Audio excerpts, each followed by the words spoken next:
Well, good Friday afternoon, y'all. It's garden tour time. So let's see what happened in the garden this week, shall we? All right, y'all. So I figured out what this little plant is right here. It is part of the catnip. So as it gets a little bit bigger and healthier, I'll repot it for Casper to enjoy. All right, y'all. So I came out this morning checking on the jacaranda, and unfortunately bugs had completely attacked the top. So I cut it at an angle so it can keep growing. We're supposed to have nice temperatures. It's supposed to get a little cool, but not too cold for the jacaranda, and plenty of warm afternoon sunny weather. And then the pepper plant still hasn't come out quite yet, but I don't know if y'all can tell. This one is looking a little bit more like it's going to start to form branches and things like that, so we'll just see how it does. I picked 2 more of the flowers this week, and we still have more flowers. In fact, this one and this one were buds in one of the pictures I took this week of this plant. And then our aloe, they got blown down by the storm we had. I guess it was Thursday, I can't remember what day, but it was early in the morning and it came through really strong and blew those down. So I just repotted them and put them up there and with our pretty American flags. And then y'all, this currant bush, look how many flowers are all over this currant bush. So lots and lots and lots of new life, and I am loving it. And as you can tell down here, all the ones that were little shoots are now getting bigger and bigger. So it is just growing into a nice healthy currant bush now. And then I think we have our guest gardener over here. And excuse the voice, y'all. I got a sore throat the other night and starting to feel better, but it's getting there.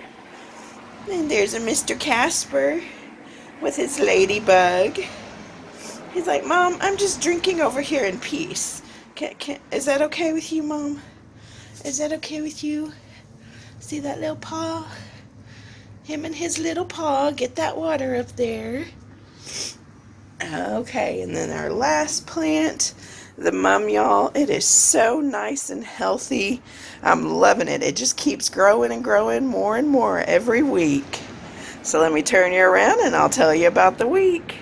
Right, y'all. So this week in the garden was a very good week. I love how the currant bush is just really blooming like crazy. It's doing great. Love it. So I do have a story about the currant bush. I heard from my grandma this weekend. So she said it actually started all the way back in the early 1900s when my great-grandpa in Oklahoma bought a bunch of currant bush from a guy that was going out of business. He bought currant bushes and fruit trees and other things that would be great on his piece of land. So he did that, bought that up, maintained them, kept them well. And then when my great-grandma got married and moved with my great-grandpa, they moved to New Mexico, and she took a couple of bushes for her piece of land out there. And then when they got older and knew they needed to be closer to a town, she dug them up and moved them with them. And then when she passed away, after my great-grandpa had passed away, then my grandma dug them up and brought them to Texas. And then last year, I got a twig out of it, and my parents got a big old bush out of it because I just didn't have room for the big old bush, but I had plenty of room for a twig that's now turning into a pretty bush. So just a neat little story. I loved it. I love things like that. I hope, you enjoy stories like that too. And if not, I understand, but I just think it's neat. It's a neat little part of my garden. So if you like this video, hit that like button. And if you haven't subscribed, I'd love for you to subscribe and join my journey. And I will see you next Friday for the next garden tour and see what else is happening in the garden.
you doing?